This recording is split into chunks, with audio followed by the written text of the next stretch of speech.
स्वागत है आप सभी का। दूरदर्शन समाचार आप देख रहे हैं और सांकेतिक भाषा के इस खास बुलेटिन को लेकर हाजिर हूं मैं कृतिका और मेरे साथ है मेरी सहयोगी दीपाली, जो खबरों को सांकेतिक भाषा में आप सभी तक पहुंचाएंगी।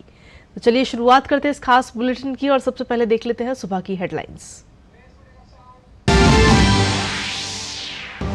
24 की चुनौती में भाजपा नेताओं का तूफानी प्रचार जारी।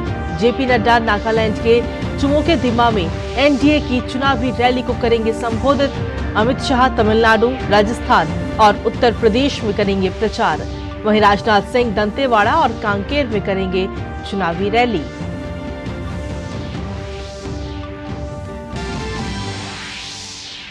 इंडी गठबंधन ने भी झोंकी पूरी ताकत। राहुल गांधी आज महाराष्ट्र के भंडारा गोंदिया में चुनाव प्रचार के बाद छत्तीसगढ़ के बस्तर में करेंगे पब्लिक मीटिंग। अखिलेश यादव के बिजनौर और मुजफ्फरनगर में होगी चुनावी रैली।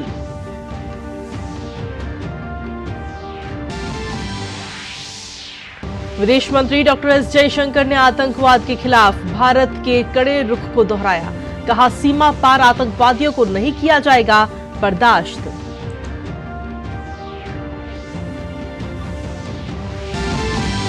अंतर्राष्ट्रीय खबरों में अमेरिकी राष्ट्रपति बाइडेन ने ईरान के इजराइल पर जल्द से जल्द हमला करने की जताई आशंका।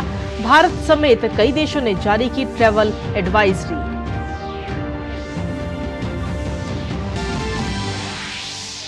और खेल की खबरों में आईपीएल में आज पंजाब किंग्स की राजस्थान रॉयल्स से होगी भिड़ंत। कल दिल्ली कैपिटल्स ने लखनऊ सुपर जायंट्स को 6 विकेट से दी करारी शिकस्त। और हेडलाइंस के बाद चलिए अब खबरों में विस्तार से बात करेंगे। अब की बार 400 पार नारे के साथ ही पूरे देश भर में बीजेपी का धुआंधार प्रचार अभियान जारी है। भारतीय जनता पार्टी के केंद्रीय नेतृत्व के अधिकांश बड़े नेता पूर्वोत्तर के विभिन्न हिस्सों में प्रचार में जुटे हैं। आज के पार्टी के राष्ट्रीय अध्यक्ष जेपी नड्डा नागालैंड के चुमोके दिमा में जनसभा को संबोधित करेंगे। जेपी नड्डा चुमोके दिमा में एग्री एक्सपो साइट पर पीपुल्स डेमोक्रेटिक अलायंस पीडीए के उम्मीदवार डॉक्टर चुम्बेन मरी के पक्ष में चुनाव प्रचार करेंगे। एकमात्र लोकसभा सीट वाले नागालैंड राज्य में 19 अप्रैल को मतदान होगा, जिसके बाद में मतगणना 4 जून को होगी।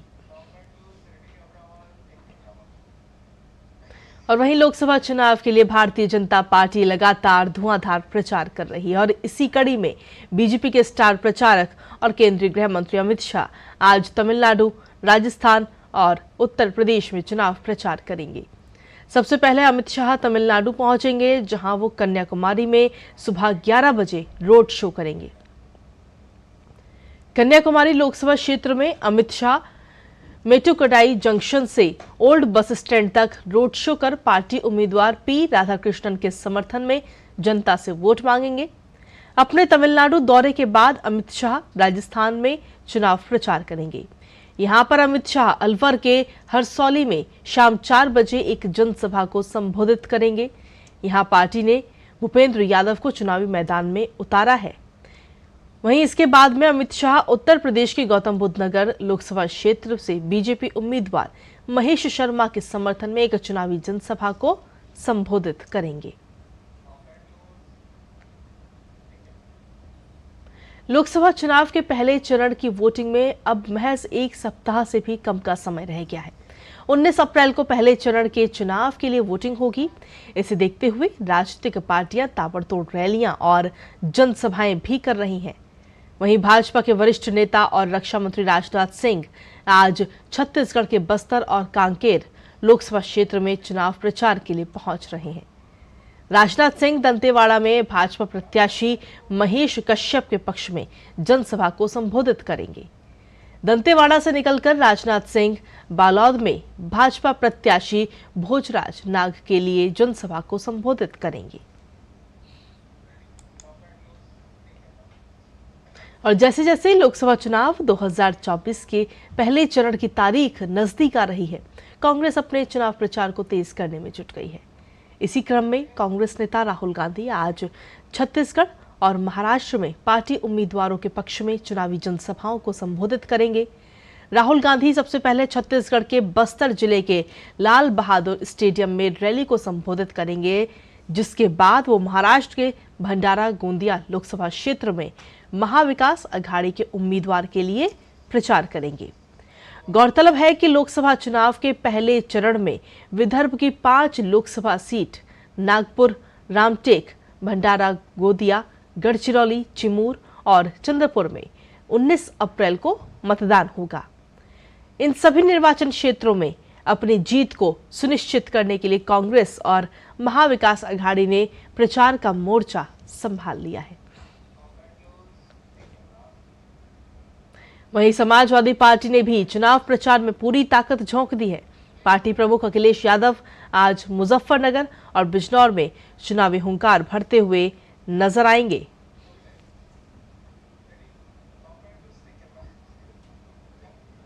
विदेश मंत्री डॉक्टर एस जयशंकर ने एक बार फिर से आतंकवाद के खिलाफ भारत के कड़े रुख को दोहराया है।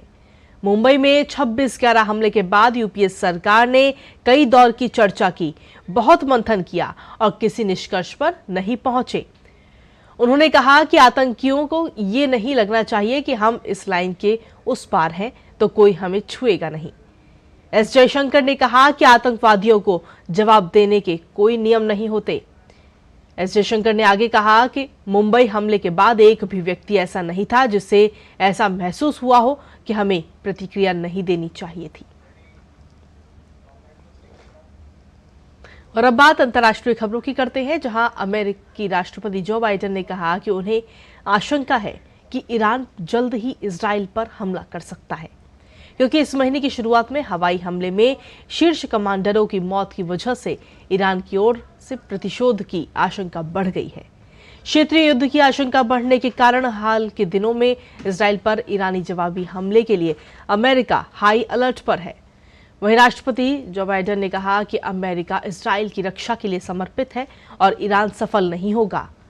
अमेरिका, ब्रिटेन और फ्रांस सहित कई अन्य देशों ने ईरानी खतरे को देखते हुए इजराइल में सरकारी कर्मचारियों के लिए नए यात्रा दिशा निर्देश जारी किए हैं।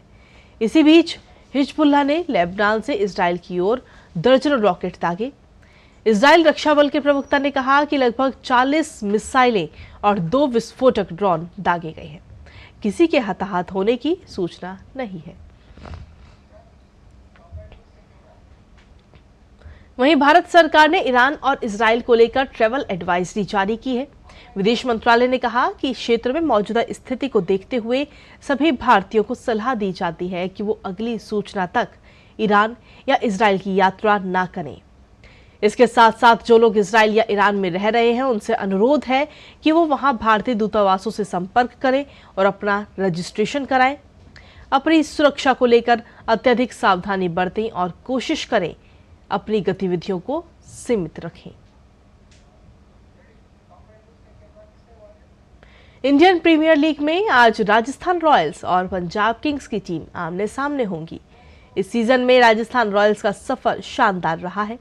अंक तालिका में शीर्ष पर काबिज राजस्थान ने अब तक 5 मैच खेले हैं, जिसमें से उसे 4 में जीत मिली है।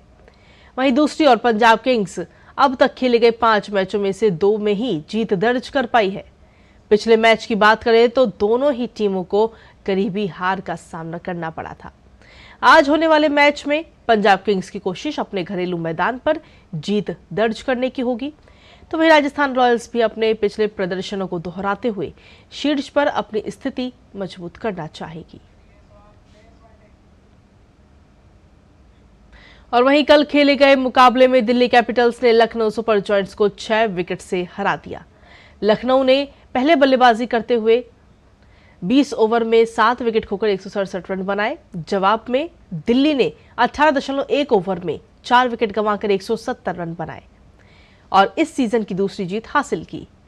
दिल्ली के लिए जैक फ्रेजर मैकगर्क ने अर्धशतकीय पारी खेली, जबकि ऋषभ पंत ने 41 रन बनाकर आउट हुए।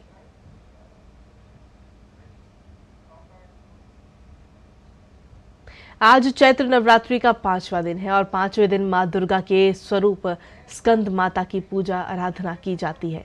दिल्ली के झंडेवाला मंदिर में सुबह से ही भक्तों का तांता लगा हुआ है।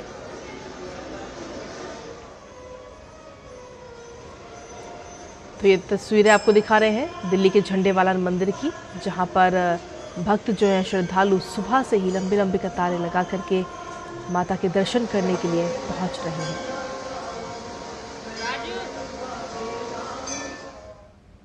और इसी के साथ फिलहाल सांकेतिक भाषा के इस खास बुलेटिन में मुझे मेरी सहयोगी और मुझे हमारी पूरी टीम को दीजिए अनुमति। नमस्कार।